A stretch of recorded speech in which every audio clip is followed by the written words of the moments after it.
चित्तस्य पदेन वाचा पदं शरीरस्य च वैद्यकेन योगाकरोत्तरं प्रवरं मुनीनां पतञ्जलिं प्राञ्जलिरानतोऽस्मि। श्री भगवान परमात्मा श्री ज्ञानोबराय जगद्गुरु तुकाराम महाराज, शांति ब्रह्म एकनाथ महाराज, आदि गुरु श्री शंकराचार्य इत्यादि सब संतों की अलौकिक हेतु की अकारण करो ऐसे कृपा से प्रथम समाधि उपाधि का विचार करते हुए पहले 43 सूत्रों का विचार करो, है ना? हुआ ना? अवतरने का वही अब देखें 43 सूत्र के भाष्य का विचार। स्मृति परिशुद्धो स्वरूप शून्यवार्थ मात्र निर्भासा निर्वितर्का। स्मृति परिशुद्धो स्वरूप शून्यवार्थ मात्र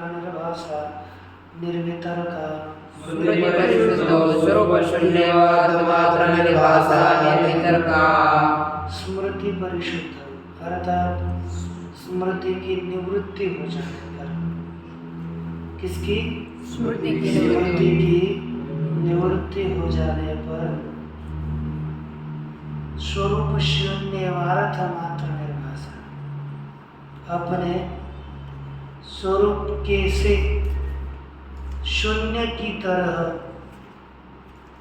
अपने स्वरूप के शून्य की तरह केवल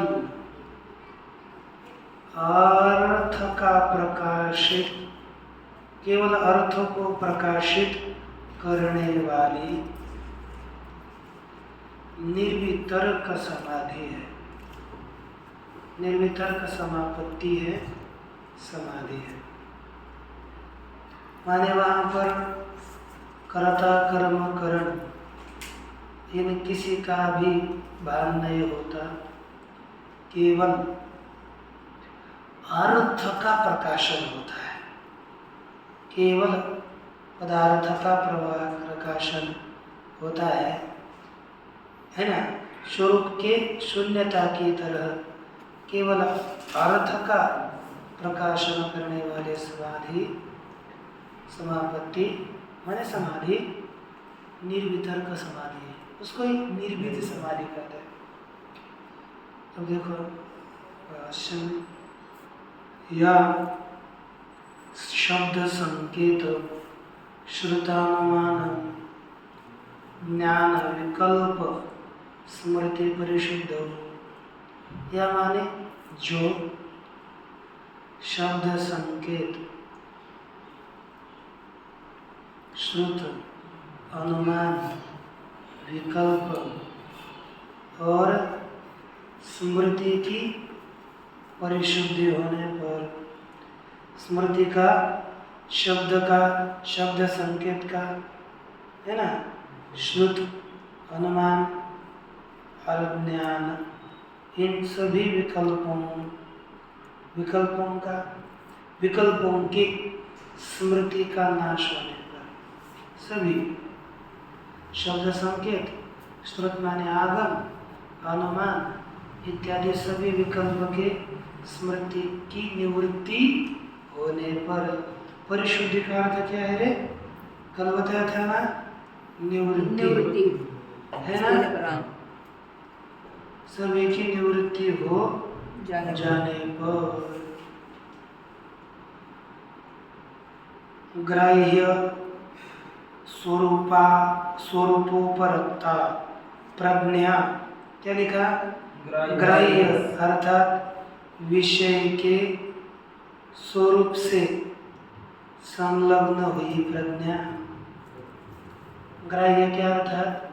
विषय के स्वरूप से संलग्न हुई प्रज्ञा। स्वम इव, खुद की तरह,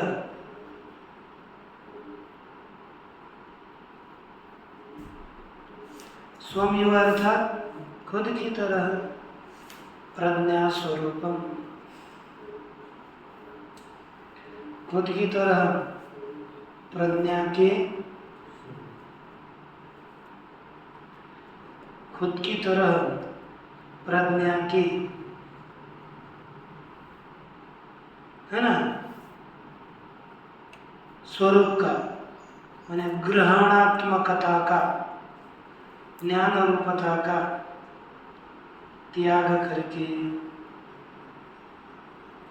ग्रहणात्मक जो प्रज्ञा का स्वरूप, बुद्धि का स्वरूप है ना, उसके खुद के स्वरूप का अर्थात ग्रहणात्मकता का त्याग करके, अर्थात ज्ञान रूपता का त्याग करके, परमार्थ, अच्छा पदार्थ मात्र स्वरूपा, केवल पदार्थ स्वरूप वाली, केवल पदार्थ के स्वरूप वाली, ग्राह्य स्वरूपापन्ना भवति, ग्राह्य के स्वरूप के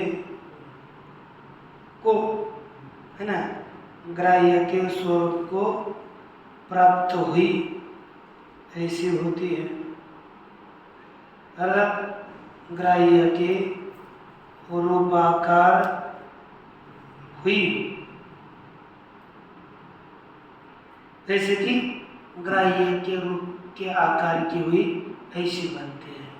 वैसे तो जैसे कि इसने ग्राह्य के स्वरूप का आकार धारण किया है ऐसी होती है ना, जब वृत्ति ऐसी होती है तदा तदा निर्वितर्क समापत्ति, वह उस काल में निर्वितर्क समापत्ति कहलाती है। इसका तात्पर्य क्या हो गया, शब्द है कठिन, अर्थात जो अपने स्वरूप का त्याग करके केवल ग्राह्य के आकार की होती है वही समापत्ति निर्वितर्क का समापत्ति है। माने वृत्ति ऐसी होती है बस ब्रह्माकार, बस आत्मस्वरूपाकार, विषय को न, जिस विषय का हमने चिंतन किया, खुद का ज्ञान का भान नहीं, उस कर्ता का भान नहीं, बस विषयाकार वृत्ति हो जाना, यह समापत्ति निर्वितर्क का समापत्ति है। आगे तथा च व्याख्यातम, उसी तरह व्याख्या किया गया, तस्या एक बुद्ध्युपक्रमो ही अर्थात्मा अनुप्रचय विशेषात्मा गवादिर घटादिर्वालोक। कहते हैं कि तस्या एक बुद्ध्युपक्रम, ये तो कह दिया कि स्वरूप स्मृति परिशुद्ध हो, इधर ना, तथा से व्याख्यातम, वैसे व्याख्यान किया गया। क्या देखो,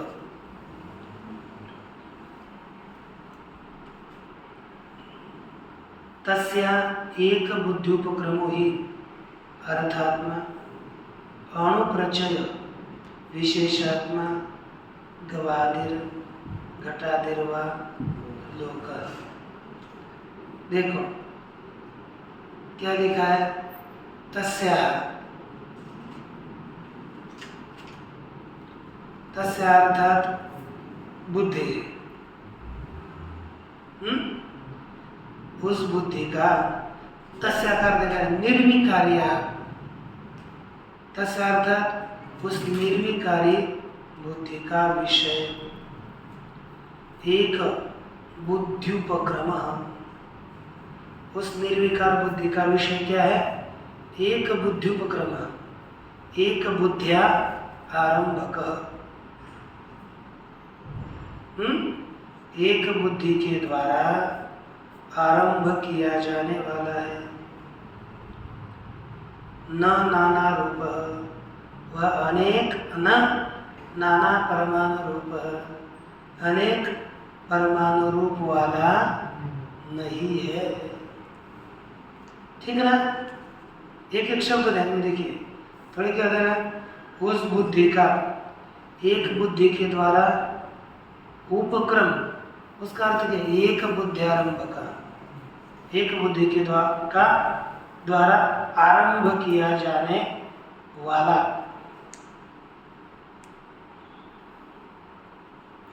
वह विषय है, नाना परमाणु रूप नहीं है।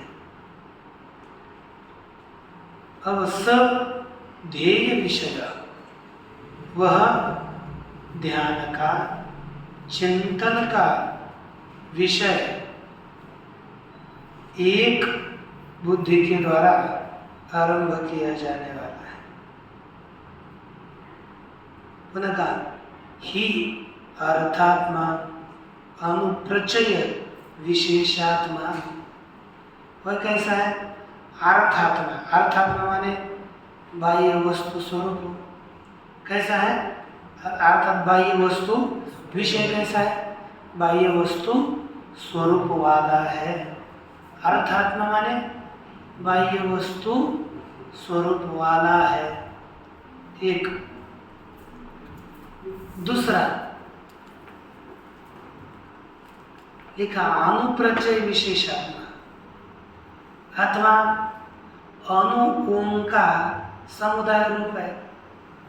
बाह्य विषय, बाह्य पदार्थ रूप कहो, अथवा अनु का समुदाय विशेष रूप कहो। जैसे क्या लिखा कि गवादिर घटादिवा, उसमें गाय इत्यादि विषय समझो पदार्थ रूप, गाय तो बाह्य पदार्थ रूप है, और घट इत्यादि मिट्टी का समुदाय रूप है।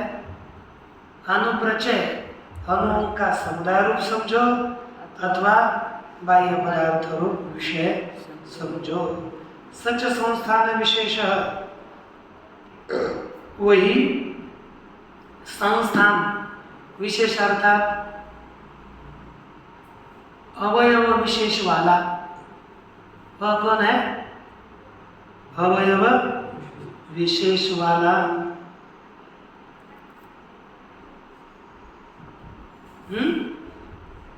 भूत सूक्ष्मानां साधारण धर्म, वह अवयव विशेषों वाला भूत सूक्ष्मों का कैसा धर्म है? साधारण धर्म है। होना कैसा है? आत्मभूत, आत्मरूप है।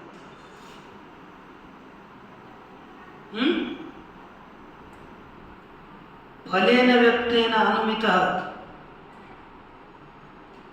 स्वव्यंजकाञ्जन प्रादुर्भवति। कैसा होता है? फलेन, कैसे? फल के द्वारा व्यक्त, फलेन व्यक्तेन, व्यक्त फल के द्वारा, अनुमितः अनुमान किया गया है ना, व्यक्त फल के द्वारा अनुमान किया गया, अर्थात कार्य के द्वारा उसका अनुमान होता है कि नहीं? तो व्यक्त फल के द्वारा अनुमान किया गया, स्वव्यंजकाञ्जन प्रादुर्भवति, अब अर्थात अपने व्यंजक के द्वारा अभिव्यक्त किया हुआ प्रकट होता है।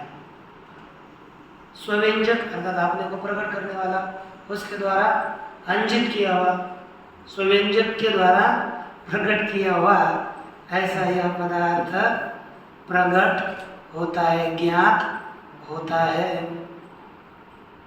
व्यक्तेन अनुमितः, व्यक्तम फलम, द्रव्यों का ज्ञान, द्रव्यों का ज्ञान और व्यवहार, उनके द्वारा उन घटादियों का ज्ञान हो जाता है। अब यह स्वव्यंजक आंजना का अर्थ करते हैं, स्वव्यंजक व्यंजन हेतुना निमित्तेन अभिव्यक्त, वह अपना व्यंजक जो साधन है उसके द्वारा यह अभिव्यक्त होने वाला है, उसका ज्ञान होता है। ये शब्द कैसे है ना, स्वव्यंजक इसी तरह ऐसा करना, स्वव्यंजक व्यज्यते समाप्त हो गया, सरल करना था ना। तो स्वव्यंजक आंजन, अपने व्यंजक के द्वारा अभिव्यक्त होने वाला प्रकट होता है। कितना ऐसे धर्मांतरोदय चतिरो भवति, और दूसरे धर्मों का उदय होने पर या दब जाता है। सएष धर्म अवयवी उच्यते, वह यही धर्म ही अवयवी कहा जाता है। यो असौ एक महान अनियांश्च स्पर्शवाश्च क्रियाधर्मकश्च अनित्यश्च तेन अवयविना व्यवहारा क्रियन्ते।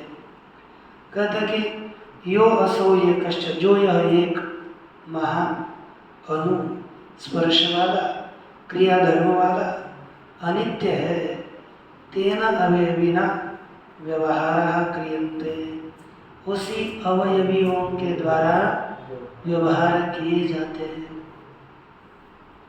यानी जो जिस ये धर्म जिसमें है उसी अवयवों के द्वारा व्यवहार किए जाएंगे। यस्य पुनर्वस्तुकः सप्रचय विशेषण, और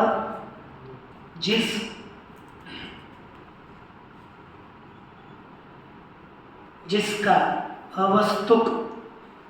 अवस्तु वाला प्रचय समुदाय विशेष है ना, जिसका समुदाय विषय वस्तु रूप वाला नहीं है, तो वह प्रविचय सप्रचय विषय सूक्ष्म कारण अनुपलभ्य है ना। यस्य पुनः अवस्तु का सप्रचय विशेष, जिसका वह समुदाय विशेष वस्तु रूप वाला नहीं है, तो वह माने अवास्तविक है।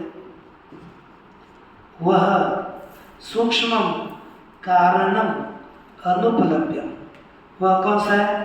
सूक्ष्म है, कारण है, और अनुपलभ्य, वो उपलब्ध नहीं होता, उसका ज्ञान नहीं होता। तस्य अवयवी तस्यावयव्य भावात्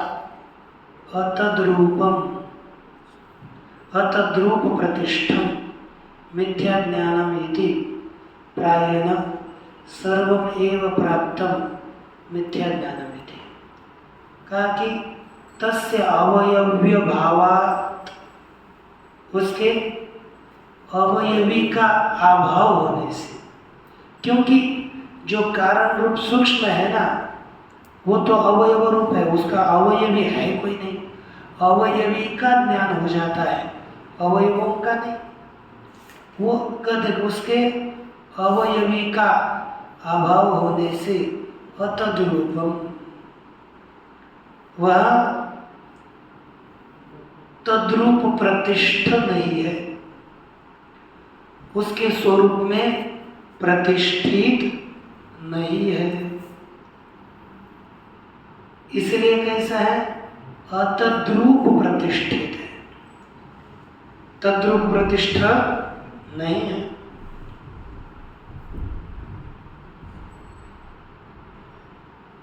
मिथ्या ज्ञानम, वही मिथ्या ज्ञान लिखा, अवस्तुनिष्ठ ज्ञान मिथ्या ज्ञान होता है। इति प्रायेण सर्वमेव प्राप्त मिथ्या ज्ञान, इस तरह प्रायः सभी मिथ्या ज्ञान ऐसी प्राप्ति हुई। तदा च सम्यक् ज्ञानमपि किम स्यात् विषयाभावात्, तब यथार्थ ज्ञान भी क्या होगा? विषय का अभाव होने से। तद यदुपलभ्यते तद अवयवत्वेन आघातम, है ना, क्या लिखा? यदि यदि यद उपलभ्यते तत्तत् अवयवत्वेन आघातम। जिसकी जिसकी उपलब्धि होती है वह अवयवी रूप होता है। अब आघ्रातम अर्थात आमनातम। कथितम। हाँ, बताया गया। अभी तो आघ्रातम या तो सूंघा गया होगा। इसमें जो है पाठ आमनातम। हाँ, जो जिसकी जिसकी उपलब्धि होती है वह अवयव रूप से बताया गया है। तस्मात् अस्ति अवयवी, जो महत्वादि व्यवहार से युक्त है। इसलिए अवयवी है जो महत्वादि व्यवहार से युक्त है। महत्वादि व्यवहारापन्न है ना। समापत्ति है निर्वितर का विषय होते, और वह महत्वादि व्यवहार से युक्त समापत्ति का निर्वितर्क विषय होता है। तो निर्वितर्क समापत्ति का विषय होता है। शब्द शैली अलग है। अब शब्द शैली अलग है तो उसका उच्चारण बताने के लिए भी उसी तरह से धीरे धीरे बताना पड़ता है, क्योंकि जो प्रसिद्ध अर्थ है उससे अतिरिक्त ही अर्थ है। अब देखो, एतयैव सविचारा निर्विचारा च, एतयैव सविचारा निर्विचारा च, सूक्ष्म विषया व्याख्याता, सूक्ष्म विषया व्याख्याता, एतयैव सविचारा निर्विचारा च, सूक्ष्म विषया व्याख्याता, एतयैव सविचारा निर्विचारा च, सूक्ष्म विषया व्याख्याता। इसके द्वारा ही सविचार निर्विचार सूक्ष्म विषय वाली समापत्तियों का व्याख्यान किया। ये अभी तक हो गई स्थूल समापत्ति का विचार किया, और स्थूल समापत्ति के व्याख्यान के द्वारा ही सूक्ष्म समापत्ति का भी व्याख्यान हो गया। कैसे? तब देखो, तत्र भूत सूक्ष्मेषु अभिव्यक्त धर्मकेषु देश काल निमित्तानुभवावच्छिन्नेषु या समापत्तिः सा सविचारा इति उच्यते। किसको सविचार समापत्ति कहते हैं? देखो, तत्र उसमें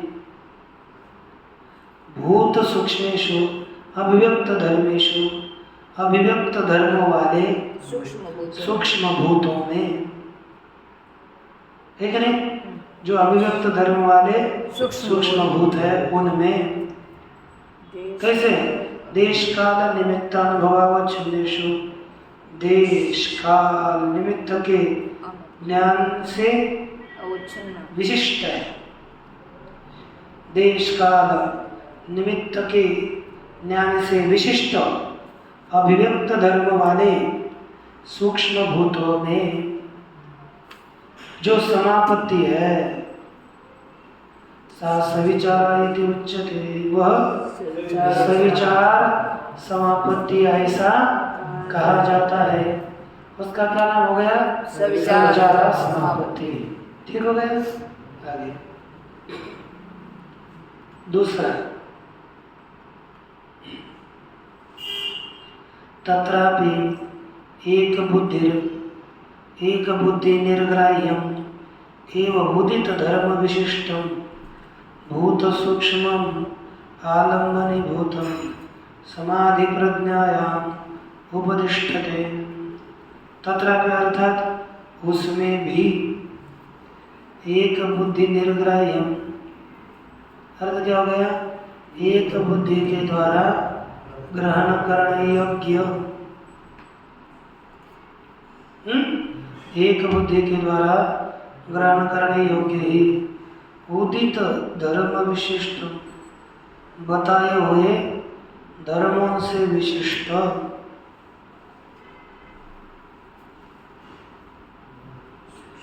भूत सूक्ष्म आलम्बनीभूतम, आश्रय रूपी भूत सूक्ष्म समाधि बुद्धि में उपस्थित होता है।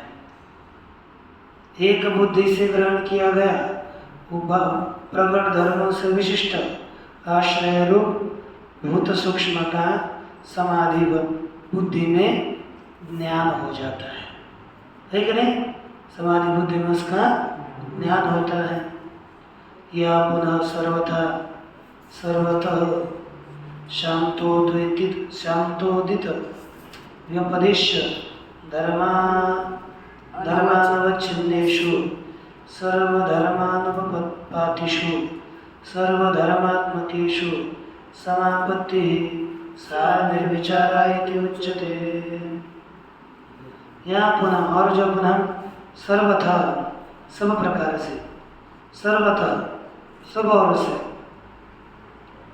शांत उदित अव्यपदेश्य धर्मावच्छिन्नेषु कैसे कैसे शांत दूसरा उदित और अव्यपदेश्य धर्मों से विशिष्ट। अव्यपदेश्य जो बताने योग्य नहीं है, ऐसे धर्मों से विशिष्ट सर्वधर्मानुपातिषु सभी धर्मों का अनुसरण करने वाले